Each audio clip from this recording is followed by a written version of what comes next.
आज हम पढ़ेंगे ट्रिग्नोमेट्रिकल फंक्शन। ये एनसीईआरटी का चैप्टर नंबर 3 है, जिसको देखते हैं हम ट्रिग्नोमेट्रिकल फंक्शन।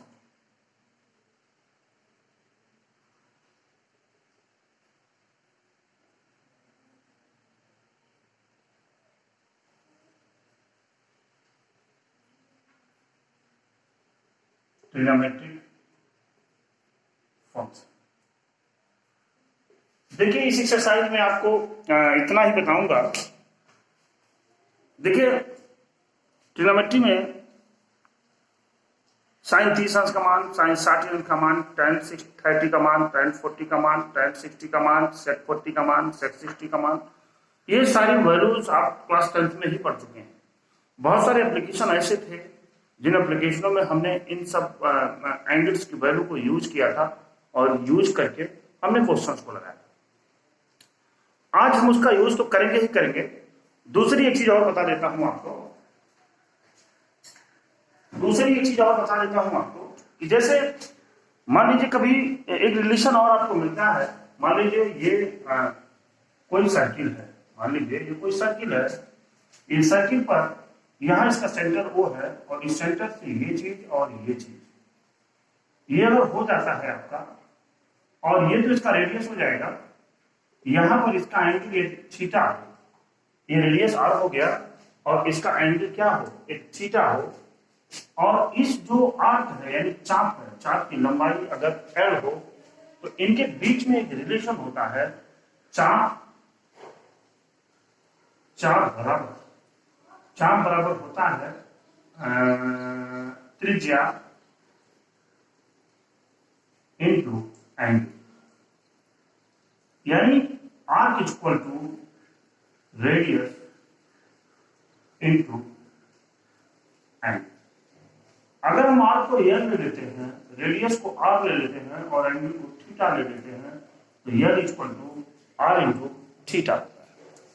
एक चीज का हम विशेष ध्यान रखेंगे, अगर वो ध्यान हमारा इधर उधर गया तो क्वेश्चन हमारा गलत हो जाएगा। देखिए, यहां जो एंगल्स की वैल्यू होती है, ये जो एंगल की वैल्यू है, ये हमेशा रेडियन में होती है। आप इस चीज को ध्यान में देंगे कि हमेशा इसकी वैल्यू रेडियन में होगी, ठीक है। अगर कहीं एंगल्स की वैल्यू दी गई है 50 अंश, 60 अंश, 40 अंश, 60 डिग्री, और कह रहा है कि आप उसमें R की लंबाई बताइए, तो आपको सबसे पहले पता होना चाहिए कि इसमें एंगल जो भी होती है उस एंगल की वैल्यू रेडियन में होती है, और रेडियन के होने के लिए सबसे पहले उसको रेडियन में चेंज करेंगे, फिर हम फार्मूले को लगाएंगे। देखिए, ये चीजें हो गई यहां पर। बाकी आप इस 10th में ही पढ़ चुके हैं, बाकी आप 10th में ही जानते हैं। मान लीजिए 60 डिग्री का कोई एंगल है, हमने कहा कि what will be value of radian, तो आप रेडियन की वैल्यू निकालने के लिए यहां पर पाई बाई 180 का मल्टीप्लाई करते थे, और ये मिलता था आपको पाई बाई 3। ये pi by 3 what will be, ये रेडियन आता था। ये क्या मिलता था आपको, रेडियन मिलता था। तो यहां से हम इस वैल्यू को हमेशा क्या करेंगे, चेंज करेंगे, और इसके बाद हमारी एक्सरसाइज शुरू हो जाएगी, और बाकी सारी एक्सरसाइजों से आप सब कुछ समझ जाएंगे धीरे धीरे करके। चल, यहां आपको मैं एग्जाम्पल नंबर 3 में पहले से लिख रखा हूं। उस वृत्त की त्रिज्या ज्ञात करिए। सबसे पहले सिंबल को नोट कर लेते हैं। एग्जाम्पल 3 की बातें कर रहे हैं। उस वृत्त की त्रिज्या ज्ञात करिए, यानी R इक्वल टू, ये पूछ रहे हैं, जिसमें 60 अंश का केंद्रिक कोण थीटा इक्वल टू 60 डिग्री, परिध का केंद्रिक कोण, परिध पर 37.4 सेंटीमीटर लंबाई का चाप, यानी L इक्वल टू आपको दे रखा है, L इक्वल टू दे रखा है 37.4 वाट सेंटीमीटर, ये दे रखा है 37.4 सेंटीमीटर रखा हुआ है। हमने आपको इसके पहले एक चीज बताया है कि एंगल्स को सबसे पहले रेडियन में बदलेंगे, क्योंकि जो इनका रिलेशन होता है चाप, त्रिज्या और एंगल्स के बीच का, उसमें एंगल जो होता है वह एंगल हमेशा रेडियन होता है। तो सबसे पहले इसको हम रेडियन में जब चेंज करेंगे तो 60 डिग्री इंटू पाई बाई 180, 60 से 3 जब कट जाएगा तो मिलेगा आपको क्या, पाई बाई 3। यहाँ दे रखे हैं ये कि पाई की वैल्यू 22/7 का प्रयोग भी करना है। आगे देखते हैं। अब हम जानते हैं, वी नो दैट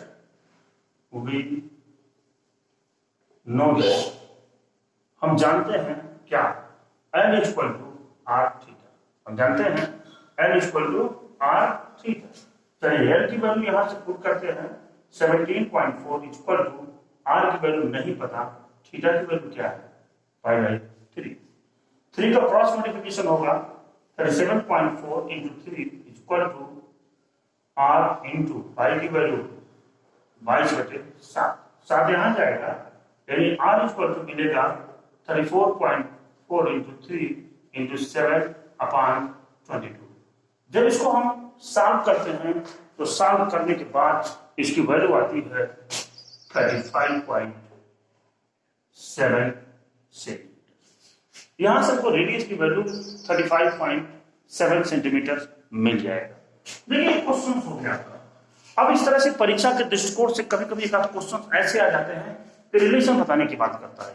जैसे देखिए इसमें हम जो इसकी बात करते हैं एग्जाम्पल 5 की, जब हम एग्जाम्पल 5 की बात करेंगे, ये दो वृत्तों के चापों की लंबाई समान हो, यानी दोनों वृत्तें हैं, इनके चाप की लंबाई क्या है, यह लिखेंगे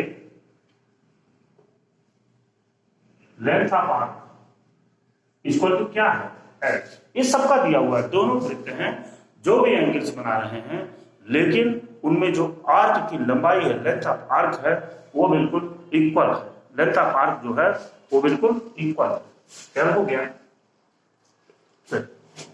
वे अपने केंद्र पर कम से कम 65 डिग्री और 110 डिग्री का, चलिए दो एंगल लेते हैं, theta equal to 65 degree and theta equal to 110 degree, है ना। हो तो उनकी त्रिज्याओं का अनुपात है, यानी R1 अपान R2 पर बिंदु क्या होगा। अब ये पूछा जा रहा है कि क्या होगा। मैंने सारे सिंबल्स को नोट कर दिया है। अब हम सीधे इस क्वेश्चन पे चलते हैं। एक चीज हमने आपको बताया था इसमें कि जो भी एंगल्स लेंगे वो एंगल डिग्री में नहीं होगी, इसमें होगी रेडियन में होगी। तो सबसे पहले हम रेडियन में चेंज करेंगे। 65 डिग्री को जब हम रेडियन में चेंज करेंगे तो पाई बाई 180 का मल्टीप्लाई करेंगे, 13×5 = 65 और 36×5 = 180, यानी ये हो जाएगा 13π/36। मिल गया आपको। इसको जो हम चेंज करेंगे 110 को रेडियन में, तो 110 इंटू पाई बाई 180, यानी यह और यह रिमूव हो जाएगा, यानी 11π/18। यहां से ये रेडियन में हमारी वैल्यू आ गई। ठीक है, अब हम जानते हैं यहाँ थोड़ा सा हम जानते हैं क्या है, इक्वल टू आर थीटा हम जानते हैं, यानी एल R1 थीटा 1, L1 बराबर R1 थीटा 1। ऐसे करते हैं, मान लीजिए L1 अपान L2 बराबर लिखते हैं हम क्या, L1 अपान L2 हम लिखते हैं R1 थीटा 1 अपान R2 थीटा 2, लिख दिया। L1 upon L2 this will be equal to R1। R1 की वैल्यू आपको नहीं पता, R1 की वैल्यू नहीं पता। चलिए L1 और L2 समान अगर है तो इसकी वैल्यू आ जाएगी 1, यानी R1 upon R2 into theta 1 अपान थीटा 2। ठीक है, हमको किसकी वैल्यू, त्रिज्याओं का अनुपात, यानी यहीं से हम इसको अलग करेंगे, यानी R2 नहीं, यानी यहीं से हम इसको अलग करेंगे तो हमको मिलेगा R1 अपान R2 बराबर थीटा 2 अपान थीटा 1। देखिए ध्यान देंगे तो मिल जाएगा आपको R1 upon R2 equal to theta 2। Theta 2 की वैल्यू कितना निकाले हैं आप, 11π/18 अपान R2 की वैल्यू 13π/36 निकाले हैं आप। ये इंप्लाइज करेगा 11π/18 इंटू 36 ऊपर जाएगा 36/13π। ये पाई रिमूव हो गया, 18 बन गया 18, 18 2 36, यानी 11/22/30। यानी यह मिला कि आपको R1 upon R2 equal to 22/13 implies करेगा R1 ratio R2 equal to 22 ratio 30। This is your answer. देखिए कितना सिस्टमेटिक ढंग से ये सारे क्वेश्चन आपको वहां लग रहे हैं। इस तरह से आप जब एक्सरसाइज के क्वेश्चन पर जाएंगे तो मुझे पूरा विश्वास है कि आप इस क्वेश्चन को बहुत अच्छी तरह से सॉल्व कर ले जाएंगे। देखते हैं, एक चीज हम आपको और बताएंगे थोड़ा सा, इसके बाद हम आगे चलेंगे। वो चीज ये है,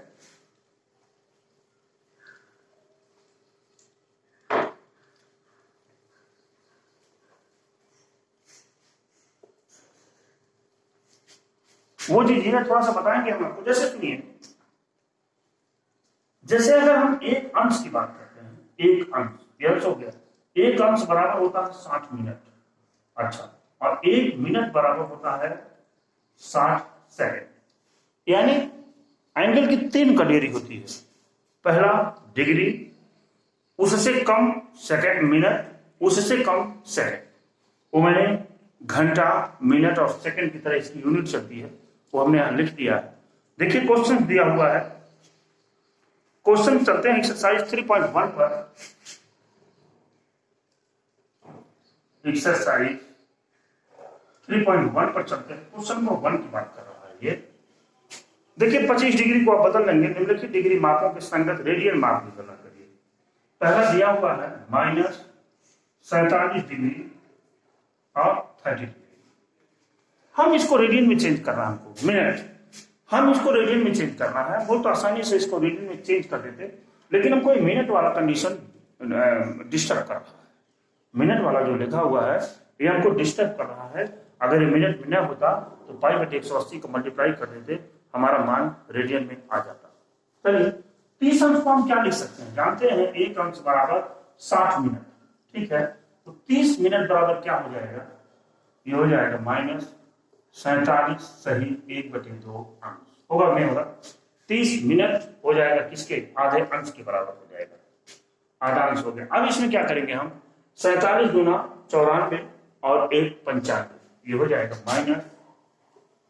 -95/2 इंटू, किससे पूरा करेंगे, π/180 मल्टीप्लाई करेंगे रेडियन के लिए। 5 से काटेंगे 19 बचे 95 36, यानी ये मिल जाएगा आपको 19 पाई -19 पाई अपान 36 गुना 72 72। ये इसकी वैल्यू रेडियन में हो गई। जब भी आप निकालेंगे तो आप इसको रेडियन में इस तरह से करके निकाल सकते हैं। क्वेश्चन नंबर 2 की बात कर रहा हूं, पहला पार्ट हमने बता दिया। क्वेश्चन नंबर 2 की बात कर रहे हैं, ये निम्नलिखित रेडियन माप के संगत डिग्री माप ज्ञात करिए। अब ये रेडियन माप में दिया है, इसको डिग्री माप में ज्ञात करना है।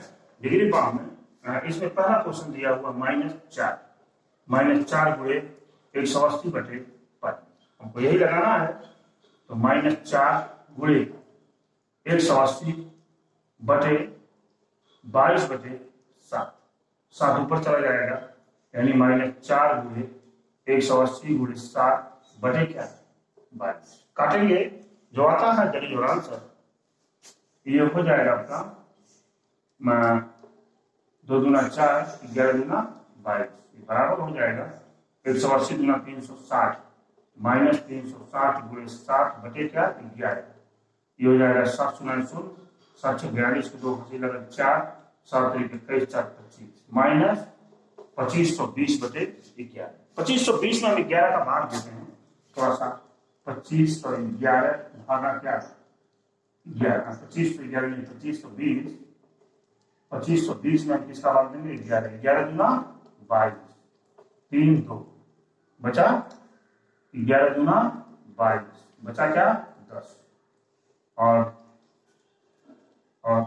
फिर हम 109 बढ़ा देंगे, निकालेंगे यहाँ, और ये हो जाएगा 11 9 99,